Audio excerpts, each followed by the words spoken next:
ॐ रामं लक्ष्मणं पूर्वजं रघुवीरं सीतापतिं सुन्दरं काकुत्स्थं करुणाकरगुणनिधिं विप्लवप्रियधार्मिकं राजेन्द्रं सत्यसन्धदशरथतनयं श्यामलं शान्तमूर्ति वन्दे लोकाभिरामं रघुकुलतिलकं राघवं रावणारि मुखं करोति वाचालं पङ्गुलं यतगिरिं जद्रुवातमं वन्दे परमानंद माधवं। श्री भक्तवत्सल भगवान की जय। मर्यादा पुरुष रामचंद्र की जय। लखनलाल जी की जय। भरतलाल जी की जय। शत्रुघ्नलाल जी की जय। सीता देवी की जय। संकट मोचन हनुमान जी की जय। मोर प्रिय श्रोता बंधु मैंने आपको नमस्कार। कौन आम दोष त्रुटि अच्छी मु जापारूना कमेंट बक्स भी जनाऊना मोर श्रोता बंधु मैंने भिडियो आउ देखुना एत कम देखिले संस्था आउ न रही पारे भूलटा कौन मु जापारूना जदि भूलटा कमेंट बक्स जनाते ताहले बहुत खुशी हुंतु। आपण मानकु नमस्कार करी आरंभ करने को जाऊँ ये धारावाहिक रामायण कथा आपण मैंने आउ परशुराम कथा अल्प अच्छी तापर आपण मैंने अल्प समय मध्य शुणवे पुत्र पुत्रवधू सहित राम लक्ष्मण भरत शत्रुघ्न सबू सैन्य सहित अयोध्या जाई दशरथ पहुँचे जोठू थिला सेठू आरंभ करवा।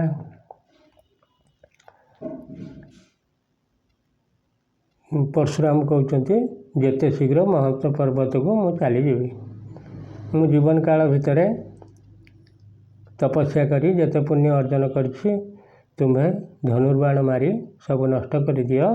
तुम्हार धनु आकर्षण देखी जानिली तुम्हें परम पुरुष तुम्हें स्वर्ग मर्त्य पाताल ईश्वर प्रभु सृष्टिकर्ता आदिकर्ता तुम्हार महिमा न जानी मु तुम पाखरे दोष करी थरे मात्र मते क्षमा कर।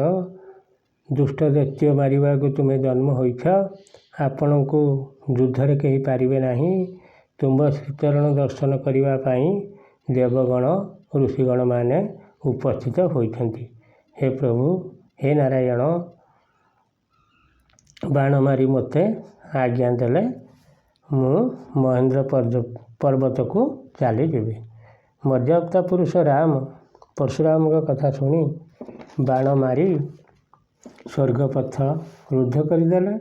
तापर परशुराम श्रीराम को पादरे नमस्कार करी प्रदक्षिण करी निज आश्रम को चलीगले। तापर देवगण ऋषिगण माने श्रीराम को पूजा करी आनंदरे निज निज स्थान को गले। तापर श्रीराम वैष्णव धनु को वरुण को समर्पण कले। तापर श्रीराम वशिष्ठ एवं तांका सहित थिबा ऋषिगण को नमस्कार करी पिता पाखक जाई नमस्कार करी कहले परशुराम पलायन कले सैन्य मान को आज्ञा दिंतु जीवाई। दशरथ राजा श्रीराम ठारू एक शुणी आनंदरे कृत्य होई श्रीराम को कोलाग्रत कले। मनरे भाविले मोर आज पुनर्जन्म है राम जदि नथांता ये परशुराम हाथ में आज मु जमपुर को जाइथांती।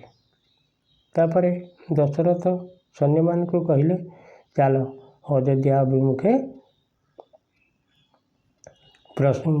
पुणी प्रशासन आरंभ है। प्रशासन करी आनंद मनरे जाई अयोध्यार सिंहद्वार पहुँची देखिले राजबाटी लोकारण्य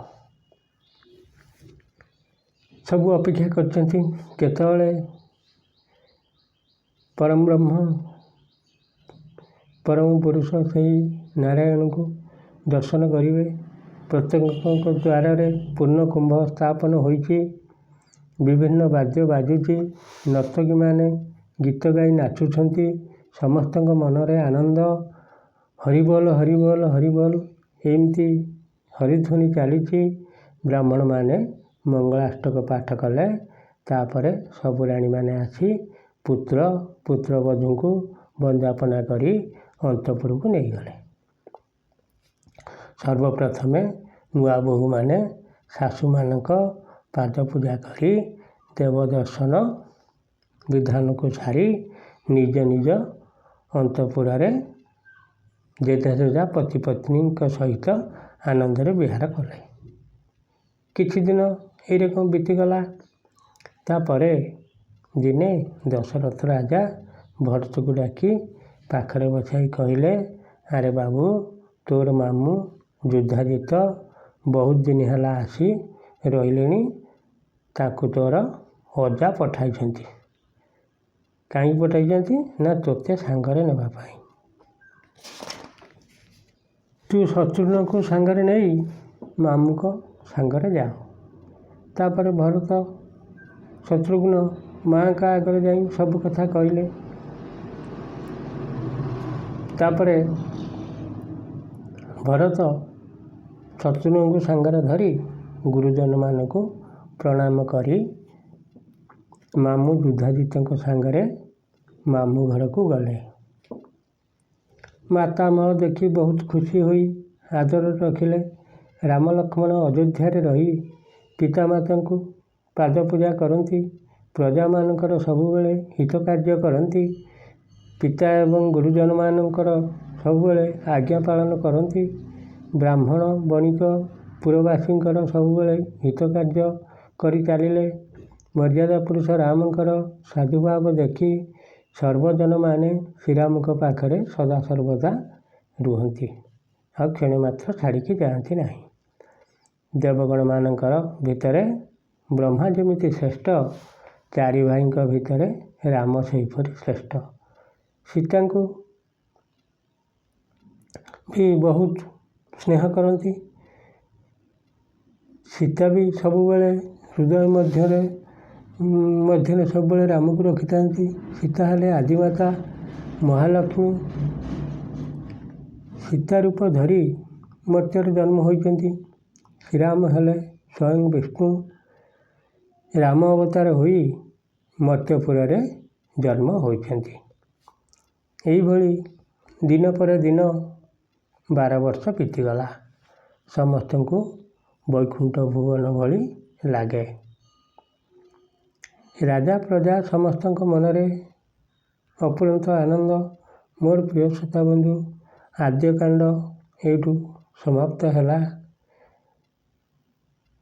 ପୁଣି ଆରମ୍ଭ ହେବାକୁ ଯାଉଛି ଅଯୋଧ୍ୟାକାଣ୍ଡ। ଦଶରଥଙ୍କର ରାମଚନ୍ଦ୍ରଙ୍କୁ ଯୌବ ରାଜ୍ୟରେ ଅଭିଷେକ ପାଇଁ ସଂକଳ୍ପ ଓ ରାଜାଗଣଙ୍କୁ ନିମନ୍ତ୍ରଣ। ଜୟ ଜୟ ନାରାୟଣ ଶଙ୍ଖ ଚକ୍ର ହସ୍ତ, ଜୟ ଜୟ ରାମ ସୀତାପତି ପୟର ରଘୁନାଥ, ଜୟ ମତ୍ସ୍ୟ କୂର୍ମ ଆଦି ଅବତାର ଧାରି, ଅନାଥର ନାଥ ପ୍ରଭୁ ରାବଣାନ୍ତକାରୀ। ସଂସାର ସାଗର ସେହୁ ଅଟେ ତୁମ୍ଭ ନାମ, ସୃଷ୍ଟିକର୍ତ୍ତା ବ୍ରହ୍ମା ତୁମ୍ଭ ନାଭିରୁ ଜନମ, ପାଳନରେ ବିଷ୍ଣୁ ତୁମ୍ଭେ ଅଟ ଦାମୋଦର, ରୁଦ୍ର ରୂପେ ପୁଣି ସୃଷ୍ଟି କରିଛ ସଂହାର, ସନକାଦି ସିଦ୍ଧ ଗଣେ ନ ପାନ୍ତି ଦର୍ଶନ, ଭକ୍ତଙ୍କର ହୃଦ ପଦ୍ମ ତୁମ୍ଭ ବାସସ୍ଥାନ। ମୋର ପ୍ରିୟ ଶ୍ରୋତାବନ୍ଧୁ, ପୁଣି ଆଜି ଭିଡ଼ିଓ ବଡ଼ ହେଇଯିବ। ମୁଁ ଆପଣମାନଙ୍କୁ ବିନୀତ ଅନୁରୋଧ କରୁଛି, ଆପଣମାନେ ଏହି ଧାରାବାହିକ ରାମାୟଣ ସଦାସର୍ବଦା ଦେଖନ୍ତୁ। ଆର ଫଳ ଆପଣ ନିଶ୍ଚିତ ଭାବରେ ପାଇବେ। ଏକଥା ଶାସ୍ତ୍ରରେ ଅଛନ୍ତି। ମୁଁ ତାର କ'ଣ କହିବି? ଏଣୁ ମୋର ଆପଣମାନଙ୍କୁ ଅନୁରୋଧ, ସମ୍ପୂର୍ଣ୍ଣ ଏହି ରାମାୟଣ କଥା ଦେଖିବେ। ଯଦି ଭିଡ଼ିଓ ଭଲ ଲାଗେ ଟିକେ ସବସ୍କ୍ରାଇବ୍ କରୁଥିବେ। ଏ ସଂସ୍ଥା ଆପଣଙ୍କର, ମୁଁ ନିମିତ୍ତ ମାତ୍ର। ଆଉ କ'ଣ କହିକି ଏ ଦିନହୀନ ଆପଣଙ୍କ ମନ ସନ୍ତୁଷ୍ଟ କରିବ। ତଥାପି ତ ଆଉ ଶ୍ରୋତାବନ୍ଧୁମାନେ ଦେଖୁନାହାନ୍ତି। ଯେତେବେଳେ ଋଷିଙ୍କ କଥା କି ଅନ୍ୟ କଥା ପଢ଼ୁଛି ସେତେବେଳେ ଦେଖୁନାହାନ୍ତି। ଇଏ ତ ସବୁ ବିଷୟବସ୍ତୁ ରାମାୟଣରେ ଅଛନ୍ତି। ତଥାପି ଆମେ ସର୍ଟ କରିକି ଯେତେ କହିଲା ବେଳକୁ ବି ସେ 10, 12, 14 ମିନିଟ୍ ହେଇଯାଉଛି। ଆଉ ଗୋଟିଏ ବିଷୟ ତ ପାଖାପାଖି ସାରିବେ, ଆଉ କ'ଣ କରିବେ? ଯାହା ହଉ, ଆପଣ ଯିଏ ଦେଖନ୍ତୁ ନ ଦେଖନ୍ତୁ, ଆପଣମାନଙ୍କ ଦୟାରୁ ଆମେ ତ ସଞ୍ଜ ସକାଳ ଟିକେ ରାମ ନାମ ନେଇପାରୁଛୁ। ଏତିକି ବହୁତ, ଏତିକିରେ ଆମେ ସନ୍ତୁଷ୍ଟ ହେବୁ। କିନ୍ତୁ ମନରେ ଗୋଟେ ଅଫସୋସ ରହିଲା, କିଛି ଅସୁବିଧା ନାହିଁ। ଆପଣମାନଙ୍କୁ ନମସ୍କାର କରି, ସେହି ମର୍ଯ୍ୟାଦା ପୁରୁଷ ରାମ ନାରାୟଣଙ୍କୁ ନମସ୍କାର କରି, ଝଙ୍କଡ଼ବାସିନୀ ମା ଶାରଳାଙ୍କୁ ନମସ୍କାର କରି, ସେହି ୟୁଟ୍ୟୁବ୍ କର୍ମକର୍ତ୍ତାମାନଙ୍କୁ ନମସ୍କାର କରି, ମୋର ପ୍ରିୟ ଶ୍ରୋତାବନ୍ଧୁମାନଙ୍କୁ ପୁନଶ୍ଚ ନମସ୍କାର କରି ବିଦାୟ ନେଉଛି। ଜୟ ଶ୍ରୀରାମ।